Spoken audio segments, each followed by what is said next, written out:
Hello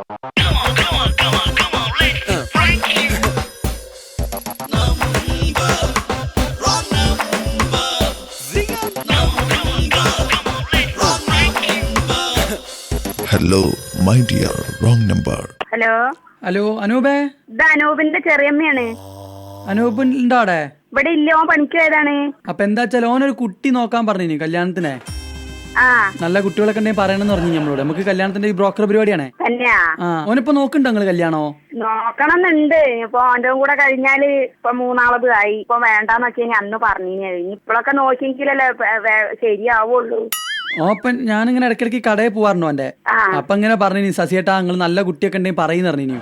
അപ്പൊ എന്താ demand ഒക്കെ ഉള്ളത് ഓന്റെ കാര്യത്തില്? ഡിമാൻഡ് ഒന്നും അങ്ങനെയൊന്നും ഇല്ല. ഞങ്ങൾക്ക് വീട്ടിലേക്ക് ഒരു ഒതുങ്ങിയ കുട്ടിയാവണം, അങ്ങനെ ഉള്ളു. ഞങ്ങൾക്ക് വേറെ ഒരു ഇതൊന്നും ഇല്ല.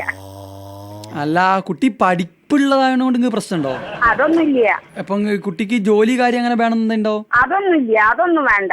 അല്ല ഇനി വേറെ കാര്യം അല്ല, നമുക്ക് എന്ത് കിട്ടണം അപ്പൊ അങ്ങോട്ട്? അങ്ങനത്തതൊന്നും ഇല്ല. എവിടെയാ കുട്ടി? ഇത് തിരൂര് തന്നെയാ. അവളിപ്പോ സ്കൂളിൽ ടീച്ചറായിട്ട് പോണ്ട്. അപ്പൊ ഓൾക്ക് ഒറ്റ നിർബന്ധമുള്ളൂ, നല്ല ഇതായാ മതിന്ന്. ചെക്കല്ലേ? ഓനെ എങ്ങനെ നിങ്ങള് അറിയും? എത്ര കാലം ഓന്റെ വർക്ക്ഷോപ്പ് പോണ്ട്, വണ്ടി നന്നാക്കാനൊക്കെ പോകണ്ടല്ലോ അവിടെ. പേരെന്താ നിങ്ങളെ പേരെന്താ? എന്റെ പേര് ശശി. ശശില്ലേ? ഓ എന്നിട്ട് നിങ്ങളോട് പറഞ്ഞ അങ്ങനെ നല്ല കുട്ടിയാണെങ്കിലൊക്കെ ഇതാക്കാനല്ലോ പറഞ്ഞാ? ഓൻ പറഞ്ഞു ഇപ്പൊ ഏതായാലും 10-26 വയസ്സാവാനായല്ലോ. അപ്പൊ ഓൻ പറഞ്ഞു നല്ലതൊക്കെയാണെങ്കിൽ ശശിയേട്ടാ നിങ്ങൾ നോക്കിക്കോളി. കുട്ടി കാണാൻ അത്യാവശ്യം നല്ല കുഴപ്പം, നല്ല ഭംഗിയുള്ള കുട്ടിയാ. അപ്പൊ ഓക്ക് ഇപ്പൊ ഒരു സിനിമയിലേക്ക് ചാൻസ് കിട്ടിണ്ട്. അത് നമ്മള് വിടുവോ? ജയറാമിന്റെ സിനിമയിലേക്ക് ഇത് കിട്ടിയിട്ടുണ്ട്. ഭാവനേന്റെ അനിയത്തിയായിട്ട് ഒരു വേഷം ചെയ്യാൻ കിട്ടിയിട്ടുണ്ട്. അപ്പൊ അതിങ്ങനെ വിളിച്ച് ഇപ്പൊ ഞാനിപ്പോ എങ്ങനെയാ പറയപ്പോ ഓന്റെ അച്ഛനോട് ചോദിക്കാറിപ്പോ. അല്ല അമ്മയുടെ അഭിപ്രായം എന്താ? എനിക്ക് അങ്ങനത്തെ കുഴപ്പമൊന്നുമില്ല. നമുക്ക് വീട്ടിലേക്ക് ഒരു ഒതുങ്ങിയ കുട്ടിയാവണം എന്നുള്ള ആ ഒരു ഒറ്റതേ ഉള്ളൂ. കാരണം എന്താ വെച്ചാൽ പോലീസ് വലിയ സിനിമ നടി കഴിഞ്ഞാൽ എമ്പക്കന്നെയല്ല അതിന്റെ ഇതും. അതൊന്നും ഉണ്ടാവില്ല. ഞാൻ അറിയില്ലട്ടോ. അച്ഛൻ സ്കൂൾ ഹെഡ് മാഷാണ്, റിട്ടയർഡ് ആയിട്ടില്ല. അമ്മ KSEB ക്ലർക്കാണ്. അമ്മയ്ക്കും ജോലിയുണ്ട്. അനൂപിനോട് ചോദിക്കലോ, ഓന് വേറെ ഏതോ ഒരു ചുറ്റികൾ എന്തോ ഉണ്ട്. അതിപ്പോ ഉണ്ടോ? എന്താ സ്ഥിതി? അത് എന്നോട് ഓൻ കുറച്ച് മുന്നേ പറഞ്ഞു. അപ്പൊ ഓൻ എന്നോട് വന്ന് പറയും ഇങ്ങനെ ആണ്, ഇങ്ങനെ നോക്കും, കൈകൊണ്ട് കാണിക്കും, കാലുകൊണ്ട് കാണിക്കും എന്നൊക്കെ ഓൻ പറയലുണ്ട്.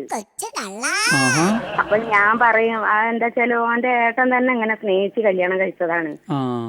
എന്താ വെച്ചാല് പിന്നെ ഞങ്ങക്ക് അപ്പൊ അതിലും ഭയങ്കര വിഷമമുണ്ട്. അപ്പൊ ഓൻ ആദ്യം ഇങ്ങനെ സ്നേഹിച്ച് അത് ഞങ്ങളോട് പറയാതെ പിന്നെ കൊറേ കൊണ്ടുവരുന്ന പിന്നെ ഒരു അതില് ഓൻ പറഞ്ഞ അച്ഛനോട്. അപ്പൊ അച്ഛൻ പറഞ്ഞ അത് മാത്രം ഇവിടേക്ക് നടക്കൂലെന്ന് പറഞ്ഞു. പിന്നെ ഓൻ ഒരു സുപ്രഭാതത്തിൽ ഓൻ കുട്ടീനെ ചാടിച്ച് കൊണ്ടുപോയി. എല്ലാരും പറയും മറ്റോൻ എങ്ങനെയായി, ഇനി ചെറുത് എങ്ങനെയാന്നുള്ളത് അറിയാം, ഞങ്ങൾ അതിനെ കൊണ്ട് വേഗം അവന് കല്യാണം കഴിപ്പിച്ചോളൂ എന്ന് പറയാം. ഇവൻ പണിയിരിക്കണ സ്ഥലത്തെ നേരെയാണോ ആ വീട്. അപ്പൊ ആ പെണ്ണ് ഈ 2 അട്ടി വീട് പോലത്തെ വീടാണ്. ഈ പെണ്ണ് എന്നും മുകളിലാണല്ലോ ഉണ്ടാവുക.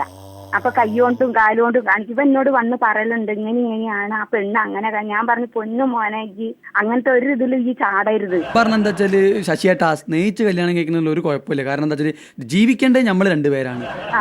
പക്ഷെ എന്റെ അമ്മയ്ക്ക് അത് ഇഷ്ടമല്ല എന്ന് പറഞ്ഞില്ലേ? പറഞ്ഞു അതുകൊണ്ട് ഓനെ കിട്ടൂല. ഓൻ പറഞ്ഞു എനിക്കിനി എന്തായാലും വേണ്ട, സ്നേഹിച്ച് ഞാൻ കല്യാണം കഴിക്കും, എന്റെ അമ്മയും അച്ഛനും കാട്ടിത്തരുന്നവരെയെ കിട്ടു പറഞ്ഞു. ഇപ്പോഴേ എനിക്ക് കല്യാണം വേണ്ട, എന്റെ കളിക്കുട്ടി പ്രായം കഴിഞ്ഞില്ലാന്ന് അറിവേ. ഓൻ കളിച്ചിറക്കേണ്ട പ്രായം തന്നെയാ. പോലെയാണല്ലോ.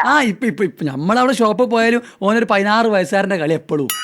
അതാണ്. ഇപ്പൊ എന്നാൾ ഇവിടെ എവിടെയോ അടുത്തൊരു ഉത്സവത്തിന് പോയന്ന് ആ പെണ്ണ് വന്നും കണ്ട് ഇവന്റെ കൈ ആളടേന്ന് കൈ പിടിച്ചേക്കാലോ.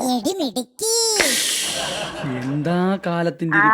അപ്പൊ ഇത് ഞങ്ങളെ ഓനെ അറിയുന്ന ഒരു ചെക്കത് കണ്ട് അങ്ങനെ പിന്നെ ഓൻ പറഞ്ഞല്ലോ ഞാൻ ചെന്ന് പറഞ്ഞോളാം ഓളെ അച്ഛനോട് എന്നൊക്കെ പറഞ്ഞ അങ്ങനെ ഏറിയ പ്രശ്നം കഴിഞ്ഞാല് പിന്നെ അങ്ങനെ ഇല്ലാന്നറിഞ്ഞോ. ശരി. അപ്പൊ നിങ്ങളിപ്പോ വീട്ടിലിപ്പോ സമയം പോയി നിങ്ങൾ റേഡിയോ TV ഒന്നും കാണാറും കേൾക്കാറൊന്നുമില്ല? ഞാൻ ആരാ അറിയോ? ഞാൻ റെഡ് FM റേഡിയോയിലെ RJ സൂരജ് ആണ്. എന്റെ പ്രധാന പരിപാടിയാണ് ആൾക്കാരെ വിളിച്ചിങ്ങനെ പറ്റിക്കല. അപ്പൊ അനൂപ് പറഞ്ഞ അമ്മേനെ വിളിച്ച് പറ്റിക്ക് രജനീനേന്ന്. ഞാൻ ചുമ്മാ നിങ്ങളെ പറ്റിക്കാൻ വേണ്ടി വിളിച്ചതാണ്. ഇതൊക്കെയാണ് നിങ്ങളെ സംഭവം അല്ലേ? അപ്പൊ അമ്മേ, അപ്പൊ പ്രേമിച്ച് കല്യാണം കഴിക്കുന്നതിനോട് അവിടുത്തെ അമ്മയും അച്ഛനും എതിരാളികളാണ്. അപ്പൊ എന്തായാലും ശരിയാണ്, അച്ഛനും അമ്മയ്ക്ക് ഒരുപാട് ആഗ്രഹങ്ങളുണ്ടാവും. എന്തായാലും ആഗ്രഹങ്ങൾ റൈറ്റ്. അപ്പൊ എന്തായാലും ആഗ്രഹമൊക്കെ നടക്കട്ടെ കേട്ടോ. ഇത് അനൂപിനെ ഇപ്പൊ തന്നെ വിളിച്ച് പറയണം, ജി വല്ലാത്ത പണിയാ ചെയ്തതെന്ന്. Hello my dear wrong number.